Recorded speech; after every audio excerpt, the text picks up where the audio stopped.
एक बार की बात है। एक बहुत बड़ा और समृद्ध राज्य था जिसका नाम अंबरपुर था। अंबरपुर का राजा राजा विक्रम अपनी बुद्धिमानी और न्यायप्रियता के लिए पूरे राज्य में प्रसिद्ध था। लेकिन सबसे अधिक वह अपने अनोखे मित्रता के लिए जाना जाता था। एक बंदर जिसका नाम राजू था। राजा विक्रम और राजू की मित्रता की कहानी भी बहुत दिलचस्प थी। एक दिन जब राजा जंगल में शिकार करने गया था, तब उसने एक घायल छोटे बंदर को देखा।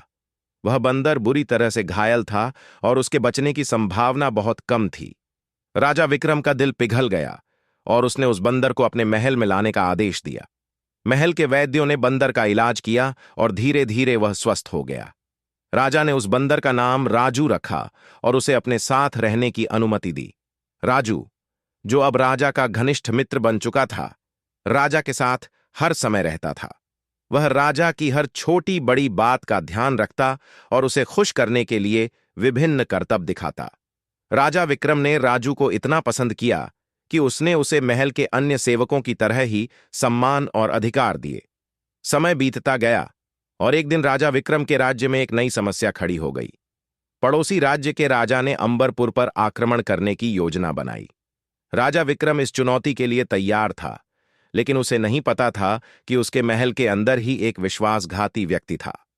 राजा का मुख्यमंत्री, जो हमेशा राजा के प्रति वफादार लगता था, वास्तव में दुश्मन के साथ मिलकर राजा के खिलाफ षड्यंत्र रच रहा था। वह मंत्री राजा को धोखा देकर राज्य को अपने कब्जे में लेना चाहता था। राजू, जो राजा का सबसे करीबी था, ने इस षड्यंत्र की भनक पा ली। एक रात जब मंत्री अपने गुप्त योजना के बारे में बात कर रहा था, तब राजू ने उन सभी बातों को सुन लिया। राजू ने तुरंत राजा विक्रम को सारी सच्चाई बताई। राजा को पहले तो विश्वास नहीं हुआ, लेकिन जब उसने राजू के सबूत देखे तो वह चौंक गया। राजा विक्रम ने चुपचाप एक योजना बनाई। अगले दिन उसने एक विशेष सभा का आयोजन किया और उसमें मुख्यमंत्री को भी बुलाया। सभा में राजा ने राजू को मंत्री के खिलाफ सबूत पेश करने के लिए कहा। राजू ने मंत्री की सारी गुप्त बातें सबके सामने उजागर कर दी। मंत्री, जो अब पकड़ा गया था, ने अपनी गलती मान ली और राजा से माफी मांगी। लेकिन राजा विक्रम ने उसे कड़ी सजा दी और उसे राज्य से निर्वासित कर दिया। इसके बाद राजा विक्रम ने अपने राज्य की रक्षा के लिए और भी सख्त कदम उठाए। उसने राजू को अपने सुरक्षा दल का प्रमुख बना दिया और राज्य की सुरक्षा को और मजबूत किया। राजू ने भी अपनी बुद्धिमानी और साहस से राज्य की रक्षा में महत्वपूर्ण भूमिका निभाई।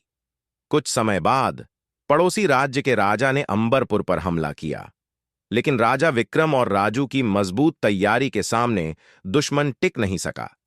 युद्ध में अंबरपुर की जीत हुई और राजा विक्रम और राजू की दोस्ती और भी गहरी हो गई। इस घटना के बाद राजा विक्रम ने राजू को अपने परिवार के सदस्य की तरह माना और उसकी देखभाल में कोई कमी नहीं की।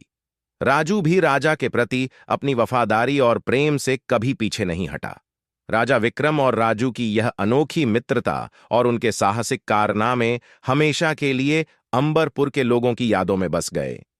उनकी कहानी आने वाली पीढ़ियों के लिए एक प्रेरणा बन गई कि सच्ची मित्रता और विश्वास के बल पर किसी भी मुश्किल का सामना किया जा सकता है। इस प्रकार अंबरपुर का राजा विक्रम और उसका प्यारा बंदर मित्र राजू अपनी अनोखी कहानी के साथ इतिहास में अमर हो गए।